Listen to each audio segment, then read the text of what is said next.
આપણે અભ્યાસ યાની કોઈ સાધના કરતા હોઈએ. સાધના શું? આપણા મનને પ્રભુમાં લગાવવાની, અને પ્રભુમાં લગાવવાની આ અભ્યાસ યોગ આપણે કરતા હોઈએ તો સાચા માર્ગે છીએ કે નહીં આપણને ખબર કેવી રીતે પડે? જો તમે જીવનમાં રોજ વેપાર કરતા હો તો રોજનો હિસાબ કિતાબ પણ કરો કે ન કરો? હા કે ના તો પાડો? હા, હિસાબ કિતાબ કરતા હો ને? તો એમ આપણે જ્યારે આ અભ્યાસ યોગ દ્વારા આપણા મન અને બુદ્ધિને ભગવાનમાં લગાવવાનો પ્રયત્ન કરતા હોઈએ તો પછી આપણે આગળ જઈ રહ્યા છીએ, જ્યાં છીએ ત્યાં અટકેલા છીએ કે પાછળ જઈ રહ્યા છીએ, ખબર કેવી રીતે પડે? ઘણા લોકો પ્રયત્ન તો કરતા હોય પણ આગળ જવાની જગ્યાએ પાછા આવતા હોય. કેટલાક લોકો આડા ફાટતા હોય અને કેટલાક લોકો જો હોય કે જે સાચા રસ્તે આગળ જતા હોય તો પછી આ અભ્યાસ યોગ દ્વારા આપણી મન અને બુદ્ધિ પ્રભુમાં અર્પણ થઈ રહ્યા છે. એના લક્ષણ શું? આ અભ્યાસ યોગના પદ પર આપણે આવી ગયા. ભગવાન કહે ને કે મન બુદ્ધિ અર્પણ ન કરી શકે તો અભ્યાસ યોગ દ્વારા તારી મન અને બુદ્ધિ મને અર્પણ કર. તો મન અને બુદ્ધિ પ્રભુના તરફ જઈ રહી છે, પ્રભુના તરફ હવે વહી રહી છે. એનું લક્ષણ શું? તો સૌથી પહેલા આપણને કહેવામાં આવ્યું કે જ્યારે અભ્યાસ યોગ નો અભ્યાસ ચાલી રહ્યો હોય તો સૌથી પહેલી વસ્તુ આપણે ઓબ્ઝર્વ કરીએ કે આપણા કામ, ક્રોધ વગેરે દોષો પહેલા જેટલા જલ્દી આવી જતા હતા હવે એની સ્પીડ મનમાં આવવાની ઓછી થઈ છે કે કેમ? પહેલા જરાક વાત આવતી અને એકદમ માથું તપી જતું અને એકદમ ગુસ્સામાં આવી જતા. હવે પહેલા ગુસ્સો આપણો કંટ્રોલ કરી લેતો હતો, હવે આપણે ગુસ્સાનો કંટ્રોલ કરી શકીએ છીએ કે કેમ? એ જોવાનું જરૂરી છે કે નહીં? પહેલા જરા કંઈક થાય ને એકદમ આપણને પારો ચડી જાય ને એકદમ ક્રોધ આવી જાય. હવે ક્રોધ આવવાની ગતિ થોડી ધીમી થઈ છે કે કેમ? બીજું, પહેલા જેટલા વેગથી આવતો એની સ્પીડમાં ફરક પડી છે કે સ્પીડ એટલી ને એટલી છે? આ પ્રશ્નો તમને પૂછું છું જેના જવાબ તમારે પોતાની જાતને મનમાં આપવાના છે. જેના જવાબ પોતાની જાતને મનમાં આપવાના છે, જેથી ખબર પડે કે સાચે દિશે આગળ જઈ રહ્યા છીએ કે વર્ષોથી હલેસા તો નાવના મારી રહ્યા છે પણ એ નાવમાં જે હલેસા માર્યા પણ નાવ તો કિનારે બંધાયેલી છે અને બંધાયેલી નાવ હજી છૂટી નથી. તો જીવનભર હલેસા મારો પણ જ્યાં છીએ ત્યાં ને ત્યાં આપણે રહીશું. માટે જે ક્રોધ આવતો હતો એ ક્રોધની સ્પીડમાં ફરક પડ્યો છે કે નહીં? કહ્યું કે જ્યારે આપણે પહેલા જેટલા સમય સુધી ક્રોધ આવીને રહેતો, જો જીવનમાં ક્રોધ તો આવી જાય પણ પેલા ક્રોધ આવીને આખો દિવસ કંઈક ખોટું થયું હોય, મનને ગમતું ન થયું હોય અને ગુસ્સો આવી જાય તો આખો દિવસ પછી માથું ભારે ભારે લાગે. એનો મતલબ શું? ક્રોધ આખો દિવસ આપણે માથે ચડીને ફર્યો. પણ પહેલા જેટલો આ સમય ક્રોધ રહેતો હતો હવે એનો ટાઈમ થોડો ઓછો થયો છે કે એટલો જ છે? આ પ્રશ્ન પણ પોતાની જાતને બહુ જેન્યુઅન રીતે પૂછવાનો.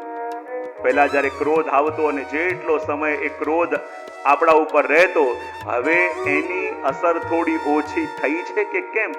ઘણીવાર આપણને શું થાય કે આપણને બહુ ક્રોધ આવે ને અને એમ લાગે કે આપણે ક્રોધ દ્વારા સામેવાળાને કંટ્રોલ કરી લઈશું, પણ આપણે એ જાણતા નથી કે ક્રોધ માણસને આવે ત્યારે એ પોતાના કંટ્રોલમાં ન હોય તો બીજાને કંટ્રોલ કેમ કરીને કરશે? જ્યારે માણસને ક્રોધ આવ્યો ત્યારે આપણા મન ઉપરથી આપણો કંટ્રોલ ગયો, એને ક્રોધ કહેવાય. અને જ્યારે આપણા મન ઉપરથી આપણો કંટ્રોલ ગયો, આપણે આપણા કંટ્રોલમાં નથી અને એવી અવસ્થામાં બીજાનો કંટ્રોલ કરવા જઈએ, ક્યાંથી થાય?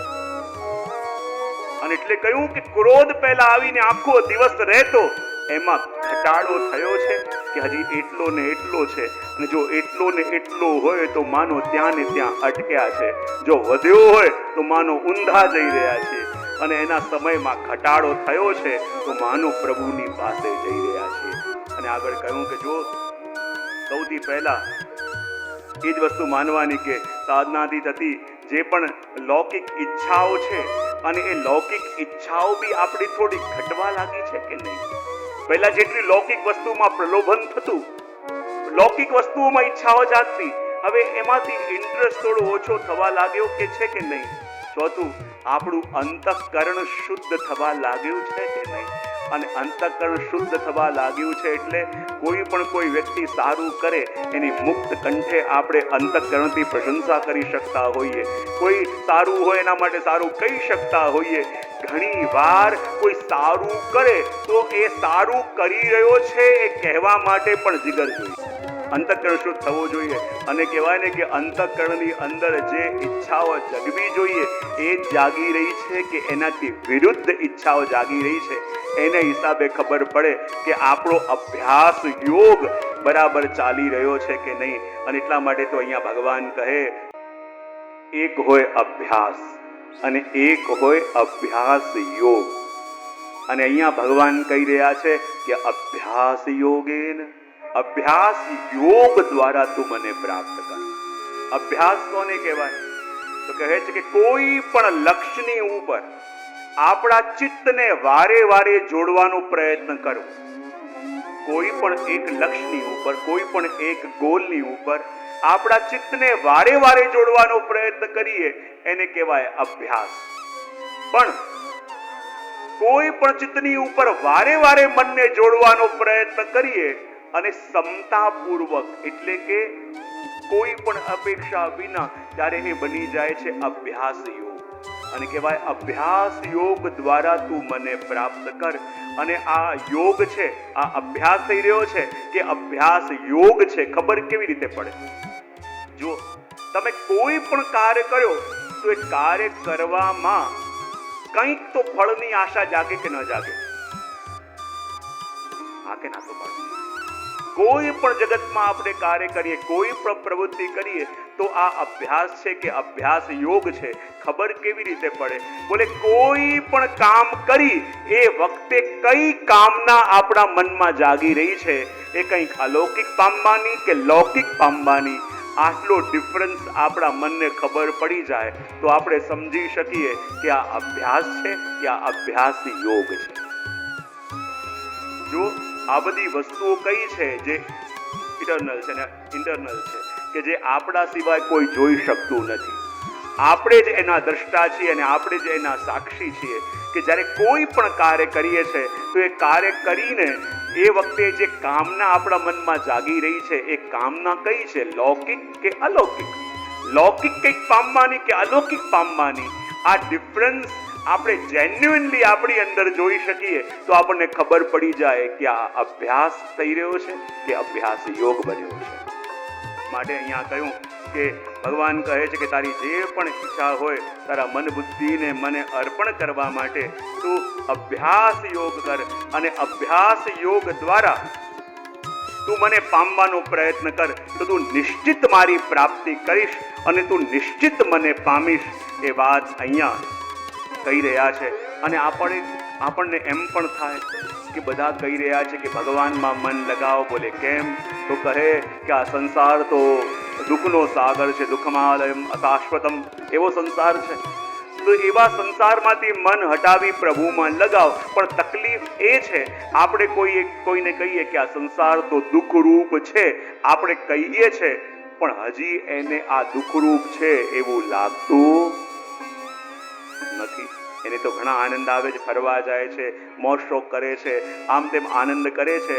તો બોલે મોટા મોટા શાસ્ત્રો એમ કહે છે કે દુઃખરૂપ છે, આ અશાશ્વતમ છે, પણ મને તેવું લાગતું નથી. હું તો જલસા કરું છું, હરું છું, ફરું છું, ખાઉં છું, પીવું છું, આનંદ કરું છું. તો પછી કેવી રીતે માનું કે આ દુઃખરૂપ છે? કેવી રીતે માનું કે આ પ્રોબ્લેમ રૂપ છે? મને કોઈ પ્રોબ્લેમ દેખાતા નથી, હું તો આનંદ કરું છું. તો આપણને ખબર કેવી રીતે પડે કે આ દુઃખરૂપ છે? જો કોઈ આપણને એમ કહે કે આંખો બંધ કરીને સ્થિર બેસી જાઓ અને તમારા મનને જુઓ, તો જ્યાં આંખો બંધ કરીને બેસતો ને તમને એવું લાગશે કે તમારું મન કૂદકા મારે છે. ક્યારેક અહીંયા આવે, ક્યારેક આમ આવે, ક્યારેક બહાર જોવાનો પ્રયત્ન કરે.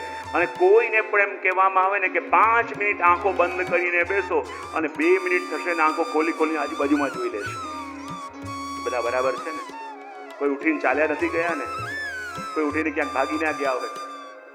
આંખો બંધ કરીને કોઈ આપણને લાગે 5 મિનિટ આંખો બંધ કરવાનું કહો તો પણ બંધ કરી શકતા કેમ નથી? કારણ કે અંદર રહેલું જે મન છે ને એ પેલા વાનર જેવું બહાર આવવા માટે, બહારનું જોવા માટે, બહારનો અનુભવ કરવા માટે વ્યાકુલ છે. જેમ એક વાંદરાને એક કમરાની અંદર બંધ કરી દો તો એ ખાલી બેઠું રહે કે કૂદકા મારે બધે? હા, ભાવથી બોલો તો ખરા. એક વાનર હોય એને એક ઓરડામાં બંધ કરી દીધું હોય તો પછી કૂદકા શેના માટે છે? મારે છે બહાર નીકળવા માટે. એમ આપણું મન પણ જો 5 મિનિટ જો ખાલી આંખો બંધ કરીને બેસો, ખાલી 5 મિનિટ આંખો બંધ કરી દો.